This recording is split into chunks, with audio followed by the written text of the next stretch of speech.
नमस्ते। नमस्ते मेरे प्यारे देशवासियों।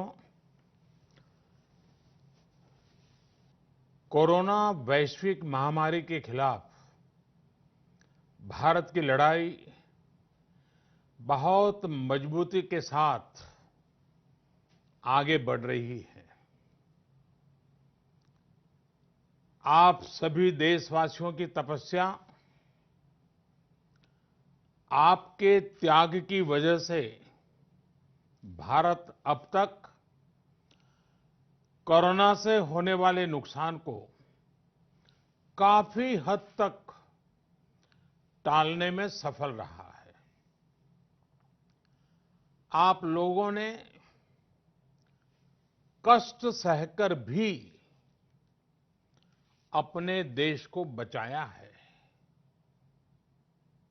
हमारे इस भारतवर्ष को बचाया है। मैं जानता हूं आपको कितनी दिक्कतें आई हैं। किसी को खाने की परेशानी, किसी को आने जाने की परेशानी, कोई घर परिवार से दूर है, लेकिन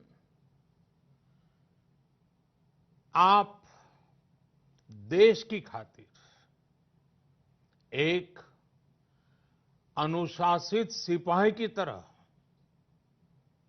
अपने कर्तव्य निभा रहे हैं। मैं आप सबको आदरपूर्वक नमन करता हूं। हमारे संविधान में जिस we the people of India, we the people of India की शक्ति की बात कही गई है, यही तो है वो। बाबा साहब डॉक्टर भीमराव अंबेडकर जी की जन्म जयंती पर हम भारत के लोगों की तरफ से अपनी सामूहिक शक्ति का ये प्रदर्शन, ये संकल्प बाबा साहब को सच्ची श्रद्धांजलि है। बाबा साहब का जीवन हमें हर चुनौती को अपनी संकल्प शक्ति और परिश्रम के बलबूते पर पार करने की निरंतर प्रेरणा देता है। मैं सभी देशवासियों की तरफ से बाबा साहब को नमन करता हूं। साथियों, ये देश के अलग अलग हिस्सों में अलग अलग त्योहारों का भी समय है, और वैसे भी भारत तो उत्सवों से भरा रहता है, उत्सवों से हरा रहता है, उत्सवों के बीच खिलखिलाता रहता है। बैसाखी, पोहेला बैशाख, पुथांडू, बोहाग बिहू, विशु के साथ अनेक राज्यों में नए वर्ष की शुरुआत हुई है। लॉकडाउन के इन बंधनों के बीच मैं देश के लोग जिस तरह नियमों का पालन कर रहे हैं, जितने संयम से अपने घरों में रहकर त्योहार बड़ी सादगीपूर्ण तरीके से मना रहे हैं, ये सारी बातें बहुत ही प्रेरक हैं, बहुत ही प्रशंसनीय है। मैं नए वर्ष पर आपके परिवारजन के उत्तम स्वास्थ्य की मंगल कामना करता हूं। साथियों, आज पूरे विश्व में कोरोना वैश्विक महामारी की जो स्थिति है, हम सब उसे भलीभांति परिचित हैं। अन्य देशों के मुकाबले भारत ने कैसे अपने यहां संक्रमण को रोकने के प्रयास किए, आप इसके सहभागी भी रहे हैं और साक्षी भी। जब हमारे यहां कोरोना का एक भी केस नहीं था, उससे पहले ही भारत ने कोरोना प्रभावित देशों से आने वाले यात्रियों की एयरपोर्ट पर स्क्रीनिंग शुरू कर दी थी।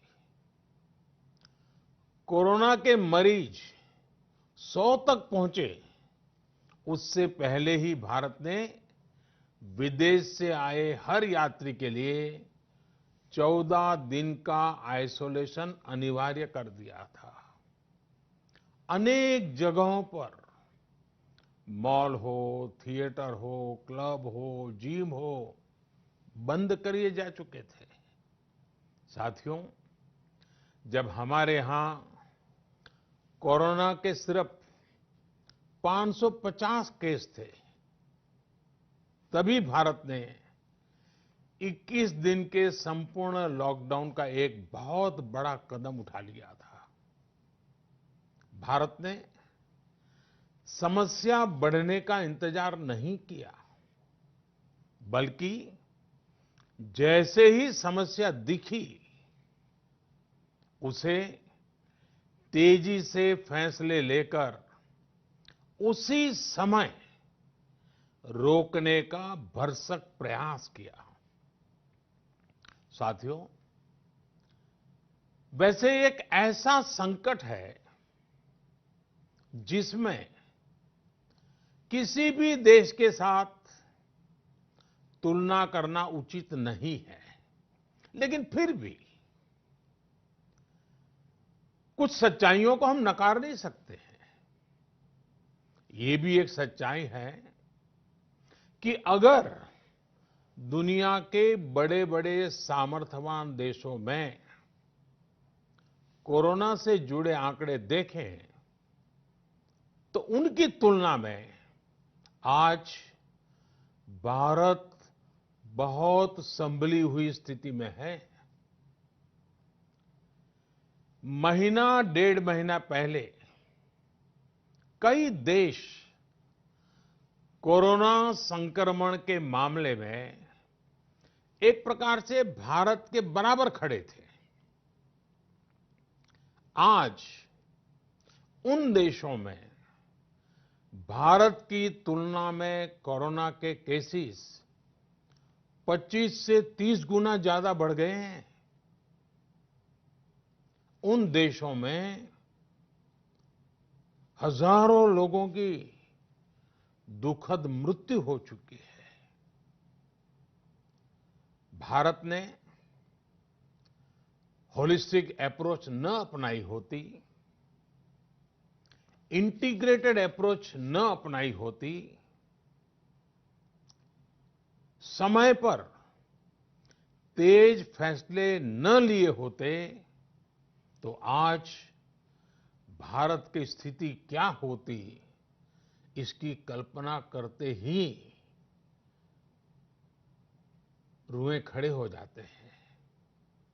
लेकिन बीते दिनों के अनुभवों से ये साफ है कि हमने जो रास्ता चुना है, आज की स्थिति में वही हमारे लिए सही है।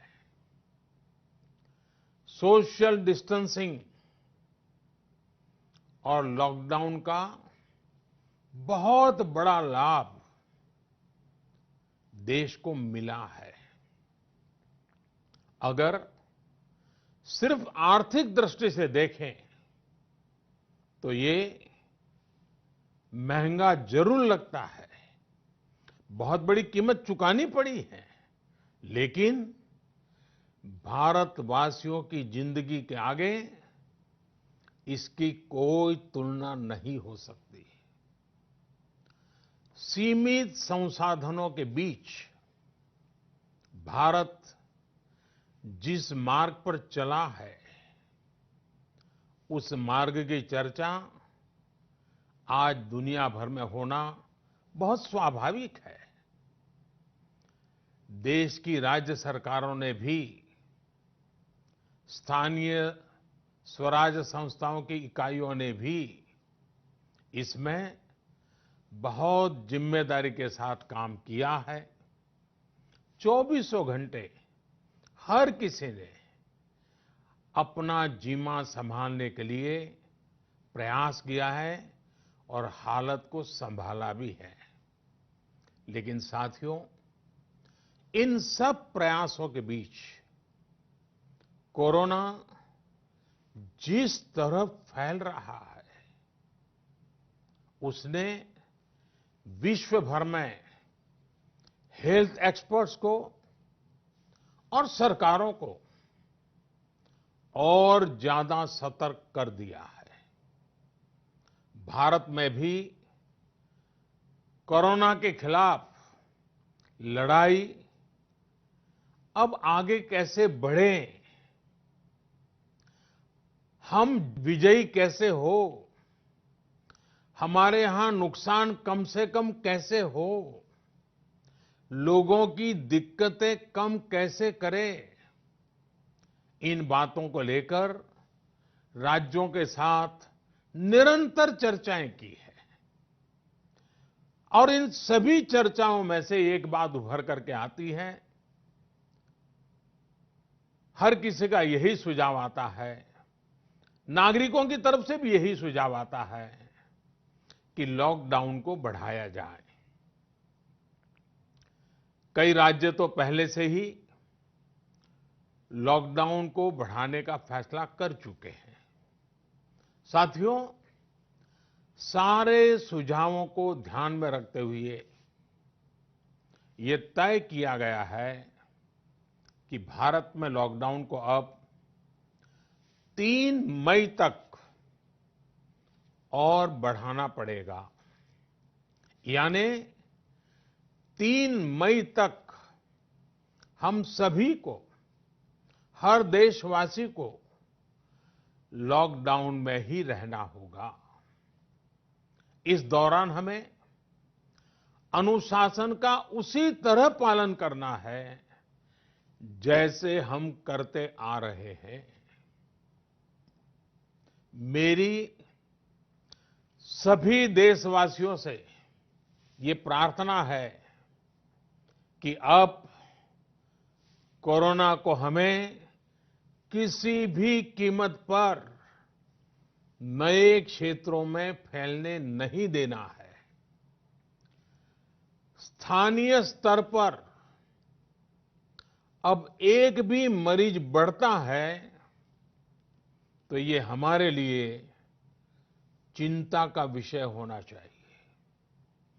कहीं पर भी कोरोना से एक भी मरीज की दुखद मृत्यु होती है तो हमारी चिंता और बढ़नी चाहिए। और इसलिए हमें हॉटस्पॉट्स को इंगित करके पहले से भी ज्यादा, बहुत ज्यादा सतर्कता बरतनी ही होगी। जिन स्थानों के हॉटस्पॉट में बदलने की आशंका है, उस पर भी हमें कड़ी नजर रखनी होगी, कठोर कदम उठाने होंगे।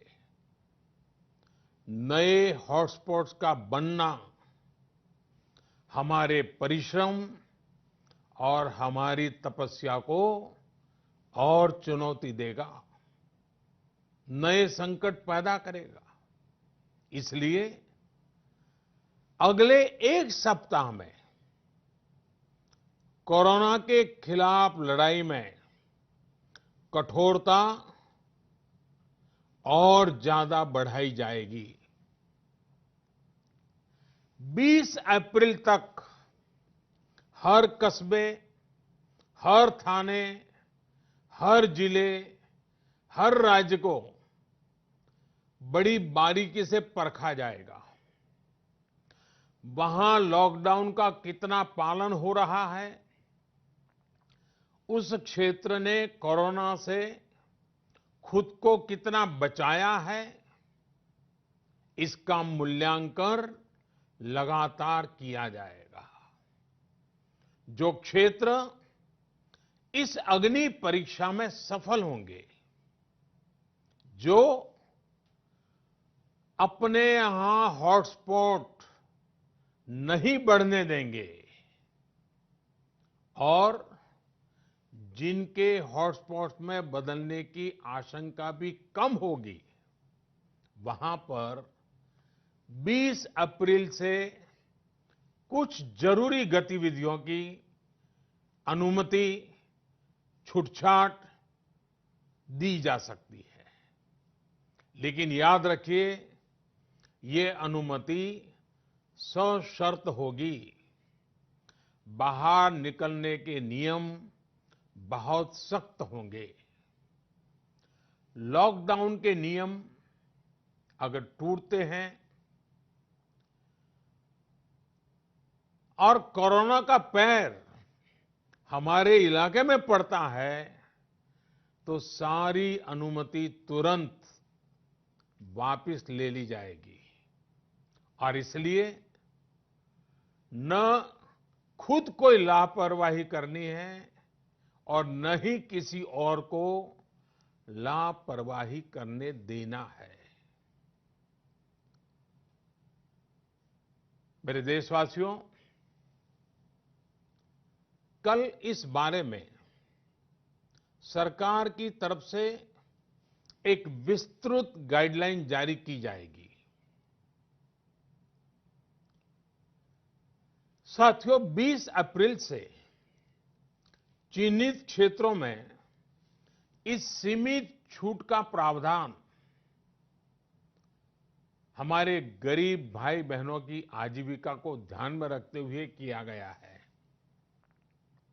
जो रोज कमाते हैं, रोज की कमाई से अपनी जरूरतें पूरी करते हैं, वही मेरा एक बृहद परिवार है।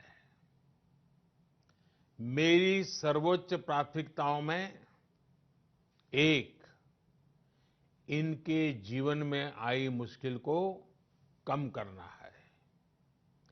प्रधानमंत्री गरीब कल्याण योजना के माध्यम से सरकार ने उनकी मदद करने का हर संभव प्रयास किया है। अब नई गाइडलाइंस बनाते समय भी उनके हितों का पूरा ध्यान रखा गया है। इस समय रबी फसल की कटाई का काम भी जारी है। केंद्र सरकार और राज्य सरकारें मिलकर प्रयास कर रही हैं कि किसानों को कम से कम दिक्कत हो। साथियों, देश में दवा से लेकर के राशन तक पर्याप्त भंडार है। सप्लाई चेन की बाधाएं लगातार दूर की जा रही है। हेल्थ इंफ्रास्ट्रक्चर के मोर्चे पर भी हम तेजी से आगे बढ़ रहे हैं। जहां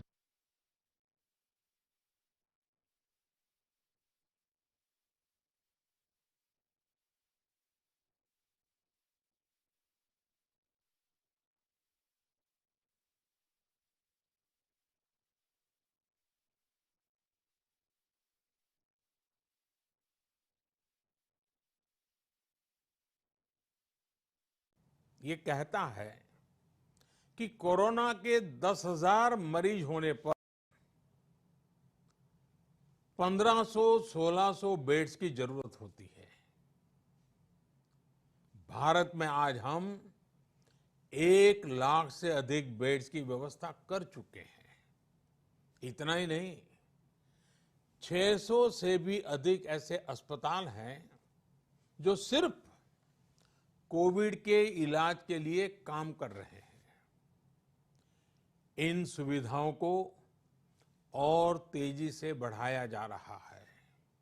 साथियों, आज भारत के पास भले सीमित संसाधन हो, लेकिन मेरा भारत के युवा वैज्ञानिकों से विशेष आग्रह है कि विश्व कल्याण के लिए मानव कल्याण के लिए। मेरे नौजवान साथियों, आप आगे आए।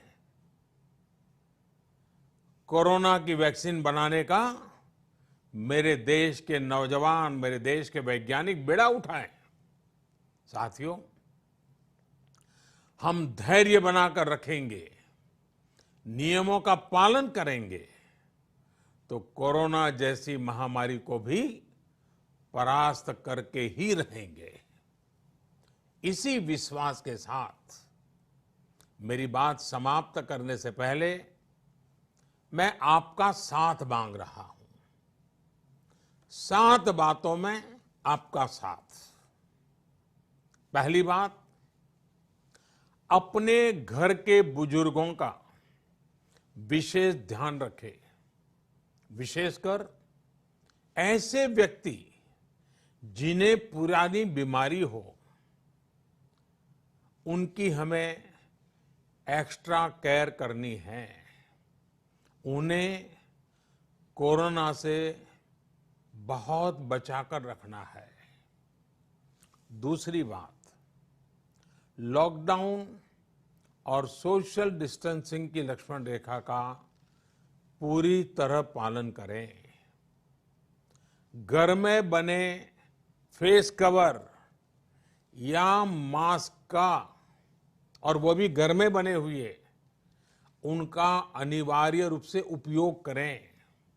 तीसरी बात, अपनी इम्यूनिटी बढ़ाने के लिए आयुष मंत्रालय द्वारा जो निर्देश दिए गए हैं, उसका अगर हम पालन करें, गर्म पानी है, काढ़ा है, इनका निरंतर सेवन करें।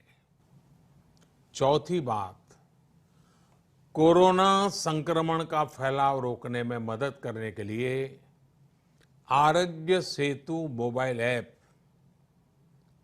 आरोग्य सेतु मोबाइल ऐप जरूर डाउनलोड करें। दूसरों को भी इस ऐप को डाउनलोड करने के लिए प्रेरित करें। पांचवी बात, जितना हो सके उतने गरीब परिवार की देखरेख करें, उनके भोजन की आवश्यकता पूरी करें। छठी बात, आप अपने व्यवसाय, अपने उद्योग में अपने साथ काम करे लोगों के प्रति संवेदना रखें, किसी को नौकरी से न निकालें। सातवीं बात, देश के कोरोना योद्धाओं, हमारे डॉक्टर, नर्सेस, सफाई कर्मी, पुलिसकर्मी, ऐसे सभी लोगों का हम सम्मान करें, आदर पूर्वक उनका गौरव करें। साथियों, इन 7 बातों में आपका साथ, ये सप्तपदी विजय प्राप्त करने का मार्ग है। विजय होने का हमारे लिए निष्ठापूर्वक करने वाला ये काम है।